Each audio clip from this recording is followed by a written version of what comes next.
신명기 24장 10절에서 22절. 내 이웃에게 무엇을 구워줄 때 너는 그의 집에 들어가서 전당물을 취하지 말고. 에, 어제는 8가지나 되는 어, 그 규례를 말씀해 주셨습니다. 이자를 받지 마라. 형제들에게 할 때는, 빌려줄 때는. 그다음에 서원하는 서원한 것이 있으면 곧 갚아라. 늦게 갚으면 죄가 된다. 어, 안 갚으면 안 됩니까? 안 된다. 갚아야 돼요. 소산물을 어, 밭에 있는 소산물은 먹어도 되지만 낫을 된다거나 따가지고 간다든 바구니를 담아가지고 가면 안 된다. 어, 이혼 했던 사람이 다시 재혼 그 사람과 다시 재혼하지 마라 하는 것과 또 신혼 때에는 1년간 아무 일도 시키지 마라 남자에게. 그다음에 음, 전당부를 잡을 때는 음, 맷돌을 전당물로 잡지 마라. 그거는 생명과 관계 있는 거기 때문에 그렇다. 이제 그런 얘기를 했고 또 어, 형제를 종으로 삼아서는 절대로 안 된다. 내가 안 삼더라도 팔면 안 됩니까? 안 됩니다. 인신매매는 사형에 처해야 됩니다. 그다음에 나병에 걸리는 것을 주의해라. 그때 나병이 왜 걸리냐면 명령에 불순종하고 말씀을 듣지 않을 때 그렇게 된다는 사실을 어제 말씀해 주셨습니다. 오늘 또 네 가지로 압축할 수가 있는데요. 담보물에 대한 얘기를 합니다. 담배물을 어떤 것을 담배물로 잡아서는 안 된다 하는 것이 있는가 하면 담보물을 취할 때는 어떻게 해야 된다는 것을 어, 말하고 있습니다. 그다음에 품삯을 늦게 주면 안 된다. 가난한 자의 품삯을 늦게 주면 안 된다. 그다음에 연좌제가 연좌제는 말이 안 된다. 그 말입니다. 다시 말해서 아버지가 공산당이면 아들도 공산당이다 이렇게 생각하면 안 된다는 거죠. 그것은 현실하고 안 맞는 거 아니냐 이런데 기독교에서는 그게 결코 용납이 되지 않습니다. 자기 죄로 죽는 거지 아버지의 죄로 죽는다든가 그런 일은 없다 하는 것을 말하고 있고요. 그다음에 과와 과부와 나그네를 위해서 항상 생각해라 그렇게 얘기합니다. 어, 오늘 그 말의 첫 번째 10절은 가난한 자의 담보물은 어떻게 할 건가? 어, 이 어제는 맷돌을 담보물로 취하지 마라 이런데 오늘은 옷을 취하면 안 된다. 겉옷을 취하면 안 된다. 취해도 되지만 저녁 때까지 놔둬서는 안 된다. 무슨 돈을 빌려가 가지고 그날 저녁에 바로 가져옵니까? 가져올 수 있습니다. 내가 오늘 어 일을 해야 되는데 돈 빌려주세요. 먹고 나가서 일해가지고 돈 벌어 와서 갚겠습니다. 그렇게 하는 담보물이 있습니다. 그러면 담보물로 뭘로 줄래? 옷을 벗어주는데 날씨가 더우면 옷이 필요 없습니다. 그러나 필요 없어서 놓고 갑니다. 맡겨놓고 내가 갔다 와서 돈 벌어서 찾아갈게요. 그리고 맡겨놓고 갔지만 사실 현실은 그렇지 않잖아요. 우리 마음대로 되지 않잖아요. 우리는 이거는 유대인들은 알고 있습니다. 그래서 이거를 잘 이용하면 전 세계적으로 갑부가 되는데 지금 하나님 말씀을 잘 지킨 유대인들은 다 부자가 되어서 미국에서 그리고 음, 다른 나라에서 로마에서도 그렇고 또 여러 나라에서 어, 부자로 살고 있는 모습을 볼 수 있습니다. 유럽 중에서 유대인들이 많이 사는 나라는 다 잘 사는 나라, 노벨상을 받는 나라, 뭐 그런 나라들이죠. 그래서 어쨌든 그 사람들은 그래도 법이 있습니다. 무조건 이자를 받는다거나 또 그 담보물을 절대로 챙긴다든가 이렇게 하지 않고 가난한 사람의 담보물을 어떻게 하는지 얘기하고 있는데 첫 번째 10절 말씀은 담보물을 직접 취하지 말라고. 네가 돈을 빌려갔으니까 네 이거 이불 가져가겠어. 이렇게 얘기하면 안 된다는 거. 그 사람이 이불을 내줄 때까지 바깥에서 기다려. 이불밖에 없다 하더라도 기다려야 돼. 밖에서 기다렸다가 줘야 되는데 너는 밖에 서 있고 네게 꾸는 자가 전당부를 밖으로 가지고 나와서 내게 줄 것이며 이거를 전당물로 잡아주세요. 이렇게 얘기해야 되지. 내가 너희 돈 빌려갔으니까 이거 내가 잡겠다. 이렇게 하면 안 된다는 거죠. 그 다음에 12절은 그가 가난한 자이면 너는 그의 전당물을 가지고 가지 자지 말고 이게 이제 이불을 담보로 받은 겁니다. 그래서 낮에 일하고 밤에 이불 찾아가야 되는데 그게 마음대로 됩니까? 일을 시키는 사람이 있어야 되죠. 그럼 그날 저녁 추운데 달달달 떨고 내일 돈 벌어 와서 갚아야지. 이제 전당불 찾아와야지. 이불 찾아와야지. 그렇게 생각하고 살게 될 것입니다. 그러면 그 저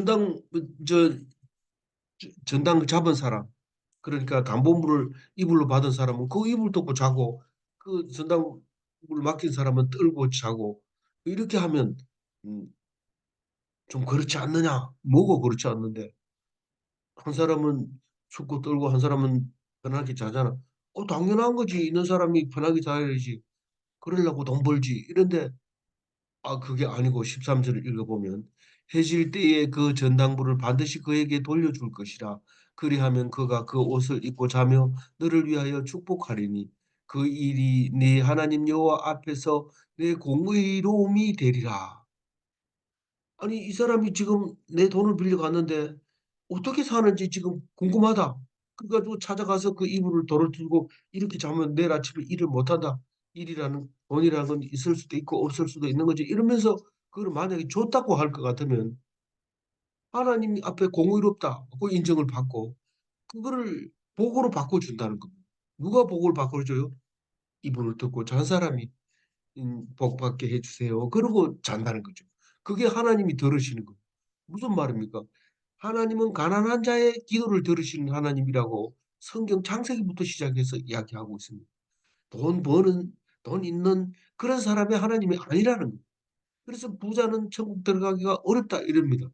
그러나 유대인의 법대로 하게 되면 하나님은 복을 주시고 더 주십니다. 뭐가? 부자인데도. 나는 부자인데도 복을 맨날 받는 것이 바로 이것 때문에 그런 거죠. 그래서 가난한 자가 어떻게 살고 있는지, 나에게 빌려간 사람이 제대로 갚을 수 있는 조건이 있는지 이것을 위해서 기도하면서 관찰하고 관심을 가져주는 것이 나 있는 자에게 복이 되는 것이고 음, 가난한 그 하나님의 공의로움이 된다. 공의로움이 뭡니까? 공, 의롭다고 하나님께 인정만 받으면 나는 죽지 않습니다. 엄청난 것이 공의인데 그걸 놓쳐버리게 될 수가 있는 거죠. 다른 얘기합니다. 다른 얘기하지만 사실 같은 얘기입니다. 14절 곤궁하고 빈한한 꿈꾸는 너희 형제이든지 땅에 네 땅의 성문 안에 우거하는 객이든지 그를 학대하지 말며 인, 내 유대인이든지 유대인이 아니든지 가난하고 궁핍한 품꾼이 있으면 그것을 학대하면 안 된다. 보통 우리가 힘없는 사람 시키는 대로 해. 안 그러면 잘라버릴 거야. 이렇게 얘기하는데 그 사람은 목숨 걸고 와서 일을 합니다. 그 사람이 동족이든지 아니든지 마찬가지입니다. 왜냐하면 동족은 그냥 선택 사항이지만 이것은 나그네일 경우에는 목숨을 걸고 어, 하는 거기 때문에 만약에 내가 박대를 하고 학대를 한다면 나는 위협을 당하게 됩니다. 왜 많은 사람과 대적을 할 필요가 뭐가 있습니까? 그러니까 가난하고 궁핍한 품꾼을 학대하지 않는 것이 어떤 거냐? 이러면 일한 만큼 돌려주면 되는 거예요.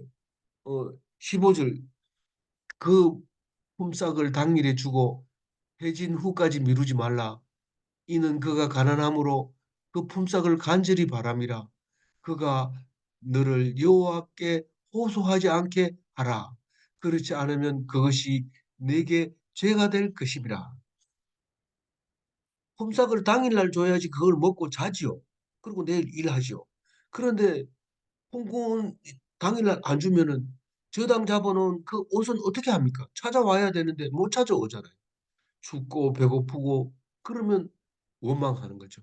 왜 그 사람이 전당포 저기 에, 주인에게는 원망하지 않습니다. 그러나 꿈꾼을 미룬 사람에게 원망을 하게 되죠. 우리 돈 있는 사람은 항상 그렇습니다. 야, 오늘 일이 안 됐는데 은행 문 닫았는데 내일 줄게 이런데 안 된다는 거죠. 절대로 그렇게 해서는 안 된다. 그건 큰 죄가 되고 이게 복이 안 된다는 거예요. 그런 놀라운 얘기가 성경에 있습니까? 있다는 거예요. 다른 얘기 또 합니다. 16절. 아버지는 그 자식들로 말미암아 죽임을 당하지 않을 것이요 자식들은 그 아버지로 말미암아 죽임을 당하지 않을 것이니 각 사람은 자기 죄로 말미암아 죽임을 당할 것이니라. 우리는 아버지가 공산당이면 아들도 공산당이라고 인정을 합니다.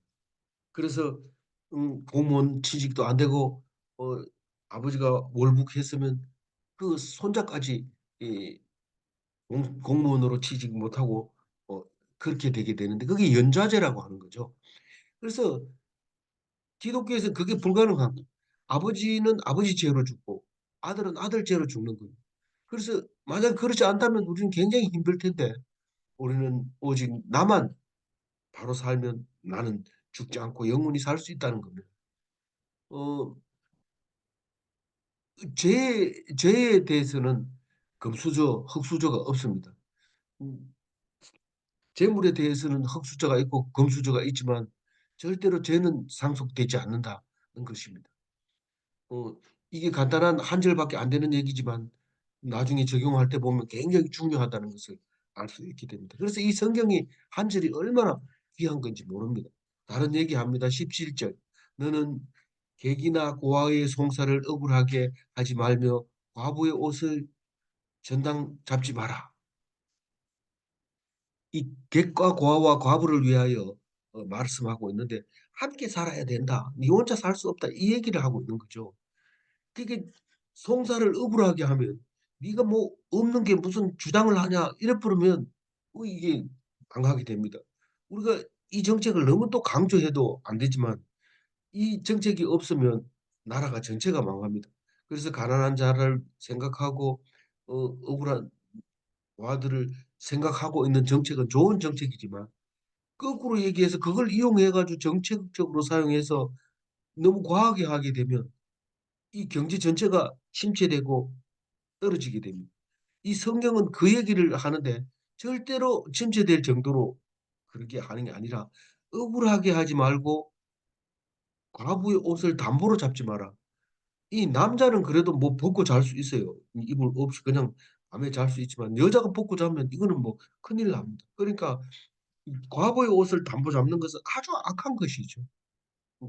18절 너는 애굽에서 종되었던 일과 네 하나님 여호와께서 너를 거기서 속량하신 것을 기억하라. 이러므로 내가 내게 이 일을 행하라 명령하노라. 너희들이 그렇게 해야 될 이유는 내가 명령하기 때문에 그렇게 해야 되지만 만약에 머리가 있다면 생각이 있다면 한번 생각해 봐라. 너희는 이집트에서 종이 되었기 때문에 종 되었을 때 얼마나 사람들을 원망했고 네가 그 소리 듣고 싶으냐? 이제 그 얘기죠. 그리고 출애굽 하나님을 기억하라. 이게 뭡니까? 출애굽 때 내가 하나님을 불러와 가지고 하나님 이렇게 해주세요, 저렇게 해주세요 이렇게 한 게 아니라 이스라엘의 하나님이 너희를 택해서 출애굽한 너희들을 택해서 하나님을 삼아 줬다. 그러면 생각을 좀 해봐라. 힘들고 어려운 객과 과와 과부를 생각을 하면서 살아라. 그 얘기를 하고 있습니다. 그렇게 생각하고 있는데요. 그렇지 않다는 거예요. 19절 읽어봅니다. 어, 네 밭에서 곡식을 벨 때에 그 한 뭇을 밭에 잊어버렸거든. 다시 가져오지 말고 나그네와 고아와 과부를 위하여 남겨두라. 그리하면 네 하나님 여호와께서 네 손으로 하는 모든 일에 복을 내리시리라. 이 밭농사를 짓다 보면 단을 막 이렇게 묶어가지고 배놓으면 그 단을 이제 예, 가지고 옵니다. 단을 들고 나오는데 이게 한꺼번에 다 못 가지고 나오니까 하나 둘 떨릴 때가 있습니다. 농사를 지어 본 사람은 압니다. 근데 그 하나를 위해서 그 멀리까지 가서 그 가지고 오는 것은 알뜰한 거죠.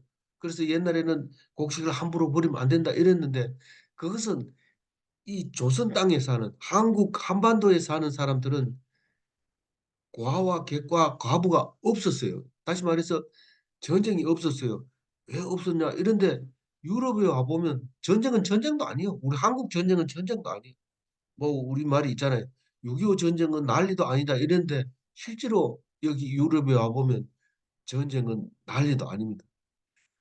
뭐 거의 거의 날마다 전쟁을 할 정도로 엄청난 전쟁을 치른 것을 볼 수 있는데 그러니까 과도 없고 과부도 없고 나그네도 없으니까 알뜰하게 살아라 했지만 이제는 그 생각을 하지 말고 그 힘들고 어렵게 사는 사람들을 위해서 남겨두라. 중국에도 그런 그 동영상이 많이 있어요. 그 금수저가 와가지고 음식을 먹고 태반이 남겨놓고 갑니다. 중국은 지금은 안 그럴지 모르지만 몇 년 전만 해도 부의 상징이었어요. 많이 남겨놓고 가면 부의 상징이었어요. 그래 남겨놓고 가는 것을 보면서 우리가 야 저놈들도 참 알뜰히 안 하고 망하겠다 이래 생각이 들었지만 나중에 그 동영상을 찍는 이유를 보니까 그거를 음식물 쓰레기통에서 수거해 가지고 가서 그 고아들을 먹이는 장면이 나오는데 이게 우리 생각하고 다른 거예요. 그 아무리 알뜰하게 한다고 해서 그게 죽을 때 가져가는 것도 아니고 고아들의 원망은 내가 가져갈 수 있어요. 고아들이 원망하면 죽으면서 편안하게 못 죽습니다. 이 얘기를 지금 그 얘기하고 있는데 이건 내하고 관계없는 거다 이러면서 알뜰하게 하는 사람이 있으면 오늘 이 이야기를 듣고 좀 버리세요.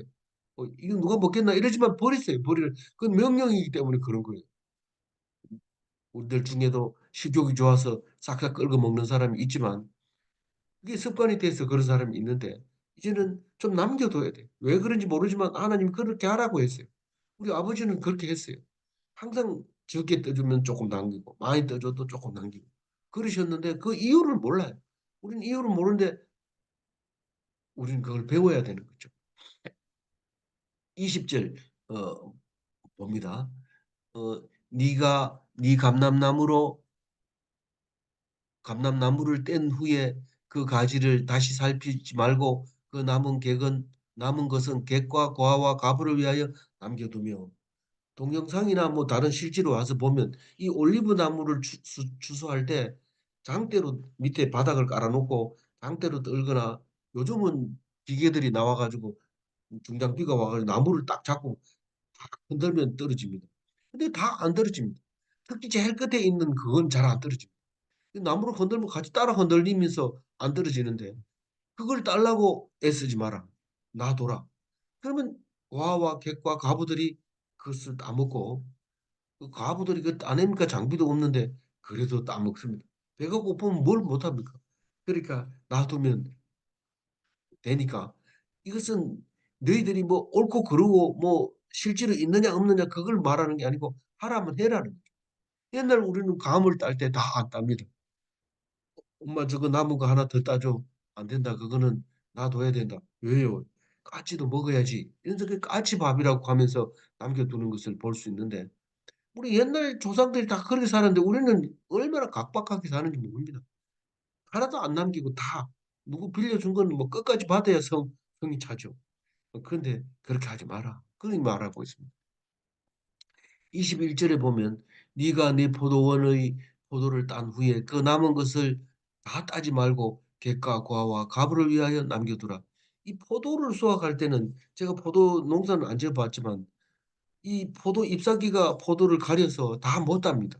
뭐 다래 같은 거는 많이 따봤습니다만 다래도 포도하고 같아서 전부 잎사귀에 이렇게 덮여 있어서 못 답니다. 근데 그걸 따려고 막 밑에서 쳐다보고 다 따고 알뜰하게 뒤집어 보면서 따고 이러지 말고 대충 따라. 그리고 그 남은 것은 어떻게 합니까? 버리잖아요. 그게 아니고 내가 준 것도 내가 준 거지. 버리더라도 내가 한 명령을 지켜라. 그렇게 하나님이 말씀하고 있습니다. 마지막 22절 너는 애굽 땅에서 종되었던 것을 기억하라. 이러므로 내가 내게 이 일을 행하라 명령하노라. 이게 뭐 다른 이유 때문에 하나님이 그렇게 명령 내린 게 아니고 출애굽할 때 그 고생했던 거, 내가 너를 찾아왔던 거, 그거를 기억하면서 그렇게 명령에 순종하라는 겁니다. 이유 따지지 마라. 옳고 그름을 따지지 마라. 순종하라는 거. 날마다 우리가 여럿이 같이 움직이고 다니다 보면 늘 불만하는 사람이 있습니다. 기독교회는 그렇게 하면 안 됩니다. 그냥 순종해야 돼. 입 다물고 있어요. 남을 또 불순종한다고 막 정죄하고 이럴 필요는 없지만 그냥 입 다물고 있으면 그게 잘한 겁니다. 그게 순종입니다. 그게 왜 그렇습니까? 우리는 왜 그렇습니까? 출애굽 하나님이 너희 하나님이기 때문에 그렇다. 그래서 이 구약을 읽을 때는 거의 대부분 설명하려면 출애굽 얘기를 하게 됩니다. 안 그러면 그 설명이 안 되니까요. 오늘 13절 중간에만 다시 읽고 정리합니다. 그리하면 그가 그 옷을 입고 자며 너를 위하여 축복하리니 어 이 나만의 이익을 챙기면 하나님이 빼앗아 버린다는 걸 잊어버리면 안 됩니다. 두 번째로 이웃과 함께 살면 하나님이 함께 하신다. 그거 잊어버리면 안 됩니다. 질문합니다. 이웃을 살리는 것이 내가 사는 길인가? 맞습니다. 힘을 가지고 죄를 가리는 데 쓰면 안 되는가? 안 됩니다. 힘을 주는 것은 그것을 선한 데 쓰고 어려운 사람을 도우는 데 쓰라고 준 것이지 내가를 죄를 짓는데 그걸 가리는 데 쓰면 안 됩니다. 기도하겠습니다. 하나님 감사합니다. 말씀 주셔서 깨닫게 해 주셔서 감사합니다. 다 알고 있는 것 같고 다 설명할 수 있는 것 같지만 오늘 말씀 주셔서 그 말씀으로 인하여 하나님께 영광 돌릴 수 있게 가르쳐 주신 것 감사합니다. 이 말씀 가지고 오늘 하루도 은혜 되게 하시고 영광 되게 하여 주옵소서. 감사하고 우리 주 예수 그리스도 이름으로 기도 올리옵나이다. 아멘.